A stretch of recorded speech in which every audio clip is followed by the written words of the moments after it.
Brought to you by V-Guard.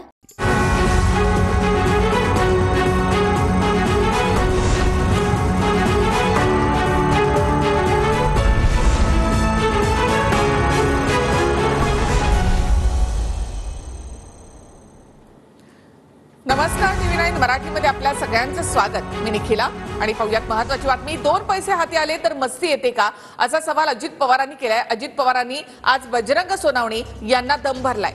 तर मावळमध्ये कुणाचा मुलगा पराभूत झाला असा पलटवार बजरंग सोनवणे यांनी अजित पवार यांच्यावर केलाय.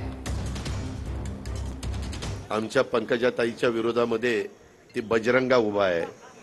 त्या बजरंगा सारखा माझ्याकडे यायचा, दादा माझ्या कारखान्याची कॅपॅसिटी वाढून द्या ना, दादा द्या ना. मी देत नव्हतो, ह्या शहाण्याने द्यायला लावली. त्याच्यामुळं मला माहिती होतं ही कुठंतरी मारणार. काय मारणार? अरे बजरंगा तूच सांगायचा, छाती फाडली की असं होईल, छाती फाडली की तसं होईल, ही दिसल ती दिसल. छाती फाडल्यावर मरून जाशील, कोण दिसणार आहे? काय उगे गप्पा हाणायच्या. बरं चाललं होतं, त्याला का अवदसा आठवली कोणाला माहिती. आणि ते एकदम उभंच राहिले. बरं मागं उभं राहून ट्रायल झाली पाडायची, आता कशाला उभं राहायचं. आणि ही पठ्ठ्या स्वतःही खासदारकीला पडला. अरे त्याच्या पोरीला त्याला ग्रामपंचायती नगरपालिका निवडून आलं. अरे तू तुझ्या पोरीला नगरपालिका आणि ग्रामपंचायतीला निवडून आणू शकत नाही आणि खासदार व्हायला निघाला.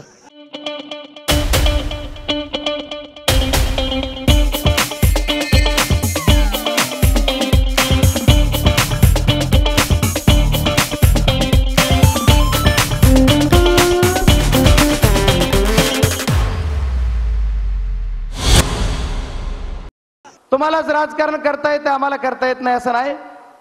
आम्ही सुद्धा एका भूमिकेत साहेबांनी, मी आणि जयंत पाटील साहेबांनी ठरवून 6 महिने शांत बसायचं काम केलं. आणि साहेबांनी सांगितलं शेवटी तुला लोकसभा लढायची, सांगितलं मी रणांगणात उतरलो.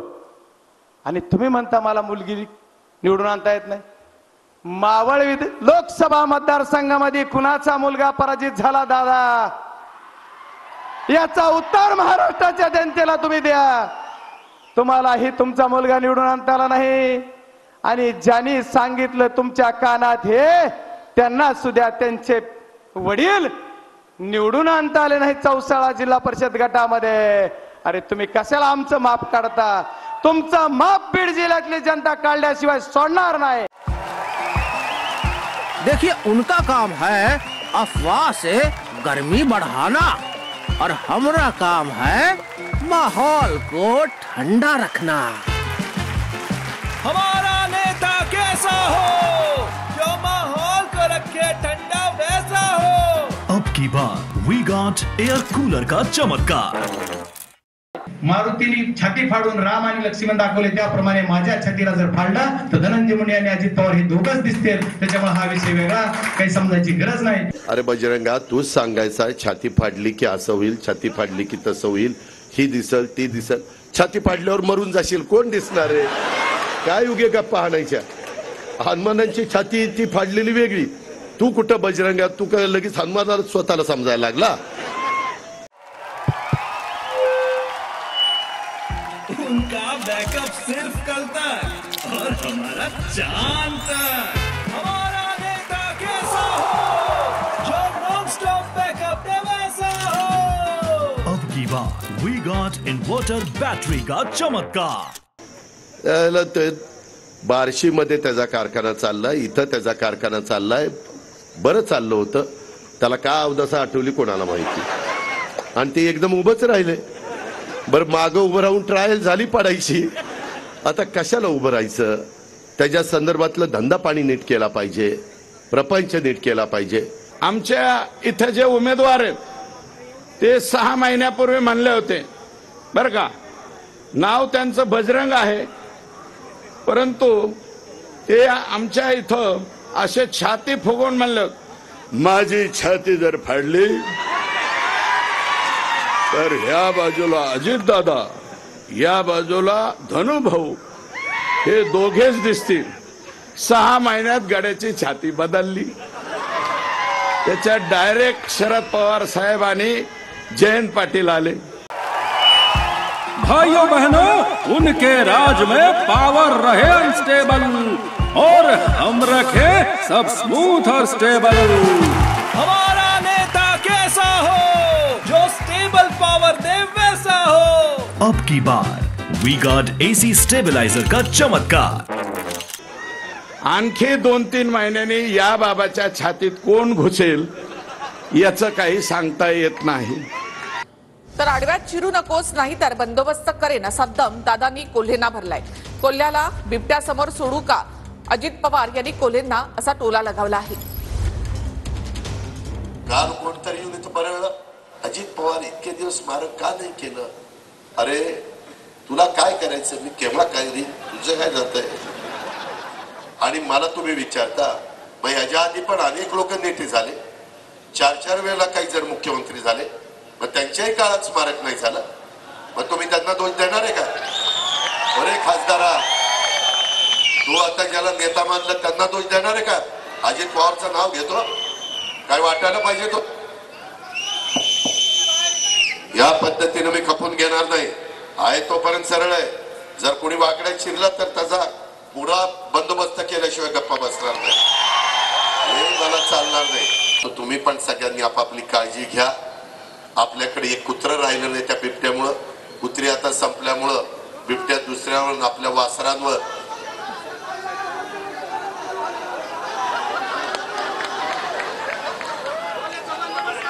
अच्छा बिबट्याच्या समोर कोल्याला सोडू मित्रांनो, बर लांडगे कोल्हे काय असतील त्यांना सोडू आपण तिथं, काळजी करू। वन्य प्राणी वेगळा अर्थ काढू नका। तर माझ्या नादी लागू नकोस, तू किस झाड की पत्ती असं अजित पवारांनी निलेश लंके यांच्यावर टीका करताना म्हटलं होतं। तर तू ज्या शाळेत शिकला तिथला मी हेडमास्टर अशी टीका अजित पवारांनी केली आहे। तर लंकेना दमदाटी करणाऱ्यांनी घरात दमदाटी करावी असा इशारा सुप्रिया सुळेंनी दिलाय। लंकेना दमदाटी केली तर सुप्रिया सुळे ढाल बनून उभी राहील असं सुप्रिया सुळेंनी म्हटलंय। अरे निलेश बेटा, तू ज्या शाळेमध्ये शिकतोय त्या शाळेचा हेडमास्टर अजित पवार। तू जर धमक्या दिल्या ना, तू धमक्या देऊन माझ्या कार्यकर्त्यांना त्रास दिला आणि मी जर तुझ्या मागे लागलो तर तुझा आमच्या ग्रामीण भागात म्हणतात कंड जिरवायचा, कंड असा कंड जिरवी की परत तुला सतत अजित पवारच डोळ्यासमोर। तू माझ्या नादी लागू नको। महाराष्ट्रात जे माझ्या नादी लागले त्याचा पुरता बंदोबस्त केलेला महाराष्ट्राने बघितलेला। अरे तू तर किस झाड की पत्ती आहे, तू काय समजतो स्वतःला? ते म्हणतात ना, मी सकाळी लवकर उठतो, मी खोटं बोलत नाही। अहो सकाळी सगळेच लवकर उठतात आणि दमदाटीचं राहू दे रे, कोण घाबरत नाही। आजच्या सभेमध्ये तर कोण भाषण चालू होतं आणि समोरून म्हणला रामकृष्ण हरी वाजवा तुतारी। दमदाटी केली ना तर दमदाटी सुसंस्कृत महाराष्ट्रात चालणार नाही, आम्ही खपून घेणार नाही। आणि जे निलेश लंकेला दम देतय ना त्याला मला फार विनम्रपणे सांगायचंय, दमदाटी ना ती तुम्हारे घर में चलाओ, बाहर मत चलाओ। यांना घाबरताओ, हे ज्यांना घाबरतात ना त्यांच्या समोर डंके की चोट पे मी आणि अमोल कोल्हे दिल्लीत भाषण करतो।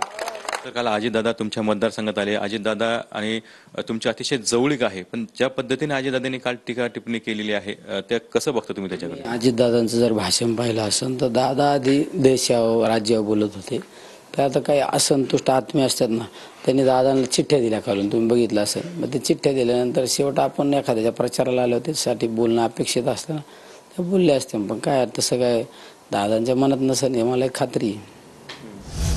पंकजा मुंडे यांच्यासाठी उदयनराजे आज बीडमध्ये त्यांच्या सभेमध्ये सहभागी झाले।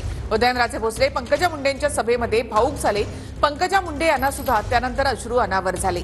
पंकजा यांना खासदार केलं नाही तर मी राजीनामा देऊन तिला साताऱ्यामधून निवडून आणेन असं उदयनराजेंनी म्हटलंय।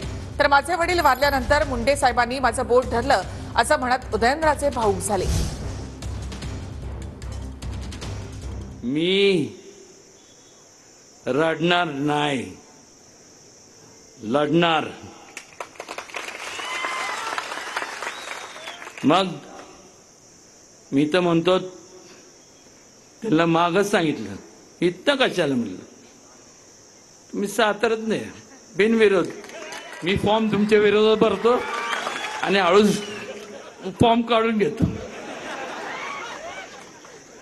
एवढी छोटी स्कीम कळली ना तिला, तर काय बोंबलं जातं काय. एक सांगतो नीट ऐका, मी राजीनामा देईन, मग तिला तिथनं निवडून. पण तसं होत नाही, नीट ऐका.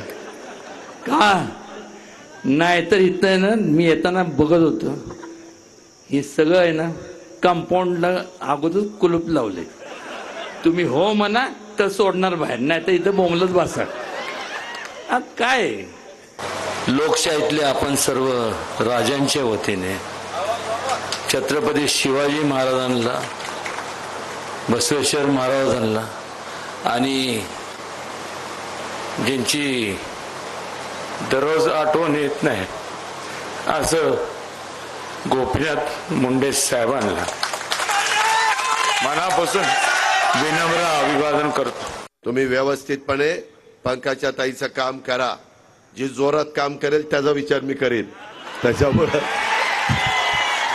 त्याच्यामुळं तुम्ही काही काळजी करू नका.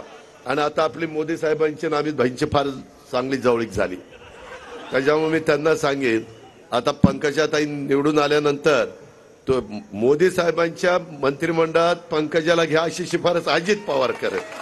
त्याच्यामुळं आपलं आता तिथं चालतंय, त्याच्यामुळे आपण चालवायचं.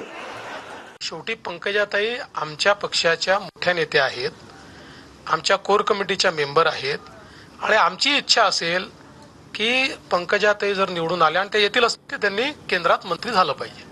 ठाकरे मोदींच्या आसपासही जाणार नाहीत असं पवारांनी म्हटलं. मोदींना सत्तेमधून खाली खेचू ऑफरवरून पवारांनी मोदींवर अशी टीका केली. तर मोदींची पवारांना ऑफर नाही तर तो सल्ला होता असं देवेंद्र फडणवीसांनी म्हटलंय. आधीच डुबलाय, परत डुबत्या नावेमध्ये चालले आहात असा मोदींचा सल्ला होता असं फडणवीस म्हणाली. जातीयवादी, धर्मवादी विचार हा इथं पुरस्कार केला जातो. त्या पक्षाच्या आसपास सुद्धा मी काय किंवा उद्धव ठाकरे काय आम्ही कधी आयुष्यात उभं राहणार नाही. या लोकांना आम्ही सत्तेवर बाहेर कसं काढता येईल त्यासाठी जे काही करता येईल ते करण्याच्यासाठी शक्ती लावणं हे आंतरराष्ट्रीय कर्तव्य आहे असं समजून या कामाकडे आम्ही बघत असतो. निवडणुकीचा निकाल काय आहे हा पवार साहेबांना समजतोय. त्याच्या पुढे ते असं म्हणाले की काँग्रेस ही डुबती नाव आहे, काँग्रेसमध्ये जाऊनही तुम्ही काही वाचू शकणार नाही. त्यापेक्षा शरद पवारांनी अजित पवारांच्या सोबत यावं आणि उद्धव ठाकरेंनी एकनाथ शिंदे यांच्या नेतृत्वात यावं, तर कदाचित तुमचे राजकीय मनसुबे या ठिकाणी पूर्ण होऊ शकतील. याचा अर्थ ऑफर होत नाही, याचा अर्थ सल्ला होतो. त्यांना सल्ला दिलाय, डुबत्या नावेत चालल्या. आधी तुम्ही डुबले आहात आणि त्याच्यानंतर डुबत्या नावेमध्ये तुम्ही चालला आहात, अशा प्रकारचा तो सल्ला आहे. तर गांधींचा विचार घेऊन इंग्रजांना घालवलं मोदी काय चीज असं शरद पवार यांनी म्हटलं. हुकुमशाहीच्या विरोधामध्ये लढण्यासाठी आपल्याला जागं राहावं लागेल असं शरद पवार यांनी म्हटलं आहे. तर यांचा गांधींच्या विचाराशी संबंध काय असा सवाल देवेंद्र फडणवीसांनी केला. हुकुमशाही या देशामध्ये येणार असेल तर तुम्हाला जागं राहावं लागेल. ज्या देशामध्ये ज्यांच्या साम्राज्यावर सूर्य मावळत नाही असं म्हणणारे इंग्रज होते, त्यांनी वर्षानुवर्ष या राज्यात या देशावर राज्य केलं. त्यांना घालवण्याच्यासाठी महात्मा गांधींचा विचार घेऊन कोट्यावधी लोक एकत्र आले आणि यशस्वी आले. ते या इंग्रजांना घालू शकले तर मोदी हे काय चीज आहे त्याचा विचार आपल्याला सगळ्यांना करावा लागेल. महात्मा गांधींच्या नावाच्या मागे जे गांधी लपतात त्यांच्याबद्दल जर पवारसाहेब बोलत असतील तर त्याची उत्तरं खूप देता येतील. हा मी सांगून राहिलो, कारण मला असं वाटतं की महात्मा गांधींच्या विचारावर जेवढं काम मोदीजींनी केलं आहे तेवढं काम काँग्रेसने केलं नाही. म्हणजे आज आपण पाहू शकतो सेवाग्राम मध्ये इतके वर्ष काँग्रेसची अधिवेशनं झाली पण एक पैसा त्यांनी दिला नाही सेवाग्रामला.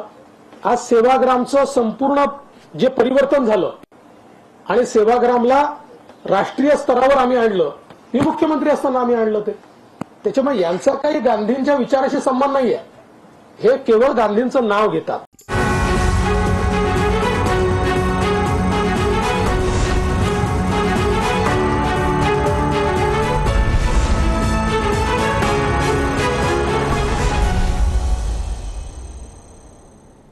Brought to you by V-Guard,